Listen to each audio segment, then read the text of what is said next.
Hello guys and welcome back to my channel. सबसे पहले के पार्ट में हम लोगों ने देखा था बेहोशान हॉस्पिटल के अंदर एडमिट था और उसका इलाज चल रहा था। लन फैमिली जैसे तैसे करके यहाँ पे अंदर आ चुकी थी, पर कोई भी ऑपरेशन जहाँ वही का ऑपरेशन हो रहा था वहाँ तक लन फैमिली को जाने नहीं दिया जा रहा था, पर वो लोग दूर बैठ के ही सब कुछ देख रहे थे। जैंग फैमिली पूरी ऑपरेशन थिएटर के बाहर चक्कर लगा रही थी। कुछ टाइम बाद लाइट बुझती है और डॉक्टर्स बाहर आते हैं।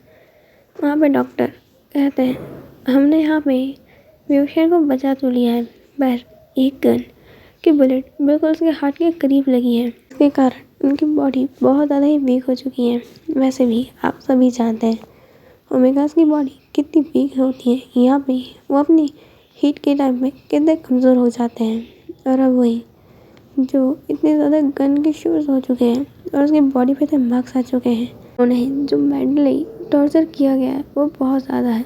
उन्हें सब चीज़ों से रिकवर होने में टाइम लगेगा और हो सकता है इनके कारण उन्हें पैनिक अटैक्स भी आने लगे। तो आप लोगों का उनका ख्याल अब पहले वैसे भी दुगना रखना होगा। यहाँ पे हमेशा किसी न किसी एक पर्सन को उनके साथ रहना ज़रूरी है, वरना वो कब क्या कह ले या फिर किस चीज़ से उन्हें घबराहट होकर डर लग जाए और उन्हें हार्ट अटैक आ जाए, हम कुछ नहीं कह सकते। उनका हार्ट बहुत ज़्यादा ही कमज़ोर है, हमें उनको बहुत अच्छे से प्रोटेक्ट करना चाहिए। ये सारी बातें सुनने के बाद यहाँ पे अब बेहोशिया को आईसीयू में शिफ्ट कर दिया गया था। ये सब कुछ लैंड फैमिली ने भी सुन लिया था। मांग जी को बहुत बुरा लग रहा था कि उसने ये क्या किया। और मैडम यू यहाँ पर लैंड फैमिली में तो चिल्ला ही नहीं थी, साथ साथ उस जैंग फैमिली को भी कहती है अब से तुम्हें अपनी कॉप्स की जॉब करने की कोई ज़रूरत नहीं है, अब से तुम हमारा फैमिली बिजनेस संभालोगे। यहाँ पे अब से हमारा कॉप्स या फिर पुलिस इनमें से किसी से कोई रिश्ता नहीं है। तो तुम अपनी जॉब आज ही क्विट कर रहे हो, रिज़ाइन कर दो इस जॉब से, जिस जॉब के कारण यहाँ पे मेरे बेटे को इस कंडीशन में आना पड़ा। ये उस माफिया और पुलिस का खेल नहीं होता तो आज वही यहाँ नहीं होता। यहाँ पर लैंडमार्क जी उनके पास आके माफ़ी मांगने की कोशिश करता है, पर वो उससे चिल्लाते हुए कहती है यहाँ पे वही की फैमिली और तुम्हारी फैमिली भले दोस्त हुआ करती होगी, पर अब नहीं। जब से तुमने उसे किडनैप किया है और उसका जो भी कुछ किया है, मेरे को नहीं लगता तुम्हारी फैमिली उसकी फैमिली के दोस्त कराने लायक भी नहीं है। लैन कहती है यू बात तो सुनो। यहाँ पे मैडम यू कहती है मत कहो मुझे, मेरे नाम से तुम्हें बुलाने का कोई हक नहीं है। यहाँ पे क्या तुम बेहोशिया को बचा नहीं सकती थी? तुम्हारे सामने इतना सब कुछ होता रहा। मैडम लैन कहती है मैं नहीं जानती थी कि वो वही है, यहाँ पे वो हमारा आशिया नहीं है। मैडम ये कहती है तुम्हारे ही दो बेटे हैं ना अल्फा? वो कहती है हाँ क्यों? वो कहती है तुम जब खुद माँ हो तुम्हें लगता नहीं है अगर किसी ओमेगा को जो किसी का सन हो सकता है उसे इस तरीके से टॉर्चर किया जाए, किसी अल्फा को भी टॉर्चर किया जाता है तो वो एक हद तक होता है। यहाँ पे तुम उसे मेंटली और फिजिकली टॉर्चर कर रहे हो। तुम्हें बिल्कुल शर्म नहीं आई कि तुम अपने बेटे को मना कर देते, तुम उसे किडनैप करके रखना था, एक रूम में बंद करके रखते ना। ये कौन सा टॉर्चर दे रहे थे? और तुम में से किसी एक ने भी कहो उससे कभी ढंग से बात करी हो? क्या तुम में से कभी किसी ने उसकी बारे में पता करने की कोशिश करी, उसे इग्नोर किया है? आखिर कैसे इंसान हो तुम? मैडम लैन को भी बहुत बुरा लग रहा था कि ये बात भले ही मैडम यू गुस्से में कह रही है, पर बात सही है।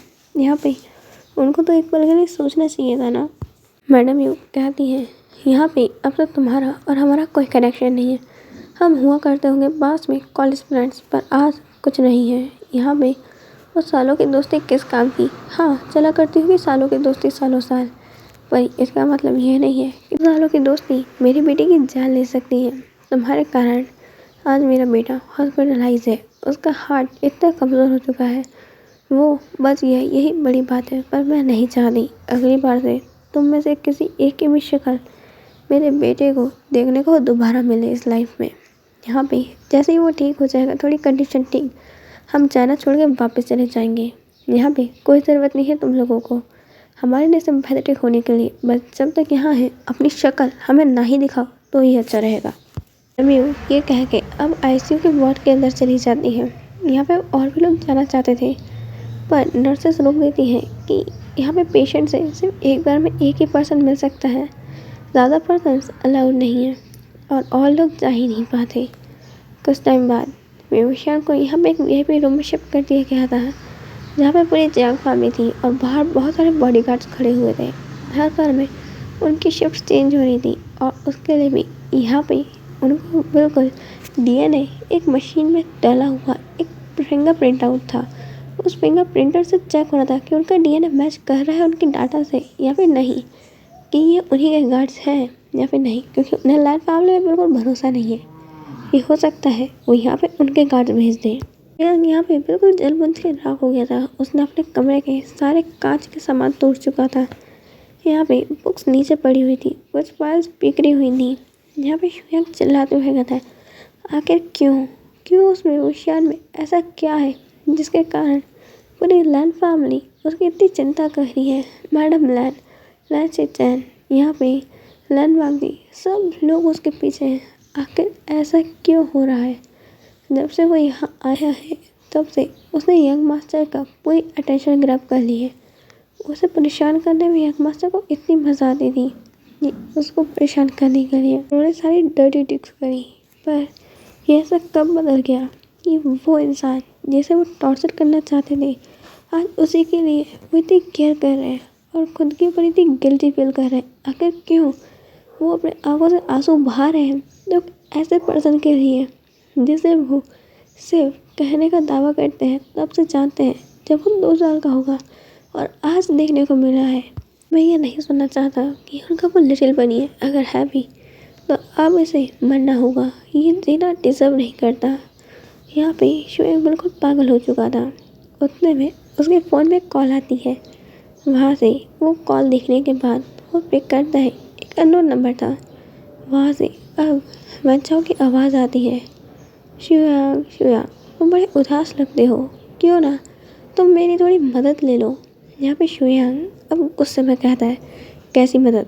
यहाँ पे बच्चा कहता है, तुम जो चीज़ अपनी लाइफ से डिसअपियर करना चाहते हो वो मैं गायब कर दूंगा। उसके बदले यहाँ पे शुयांग कहता है, उसके बदले क्या चाहिए तुम्हें?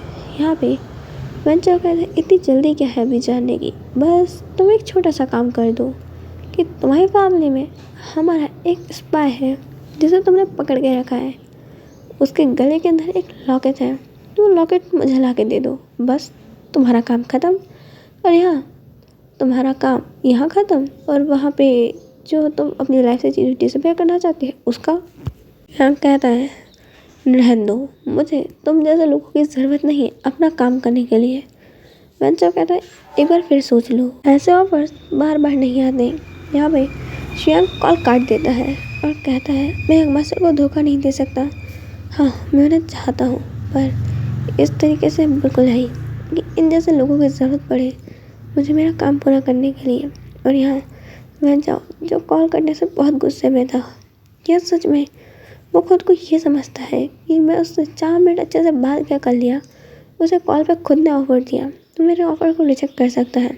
यहाँ पे बॉडीगार्ड्स को कहता है कि अभी लैन फैमिली की सिक्योरिटी बहुत कमज़ोर है, तुम जाओ और हमारे स्पाई के पास से उस कार्ड को ले आओ जो उस चेन के अंदर है लॉकेट के, और उसको वहीं मार डाला क्योंकि अब वो हमारे किसी काम का नहीं है।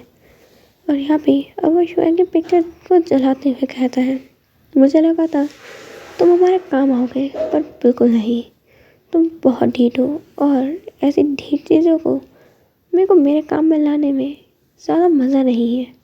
तुम मेरे बेड पे मेरे काम ज़रूर आ सकते हो। तुम्हारे जैसा पीड़ा जिसमें इतना घमंड है, मैं देखना चाहता हूँ कि वो मेरे साथ बेड में कब तक रह सकता है।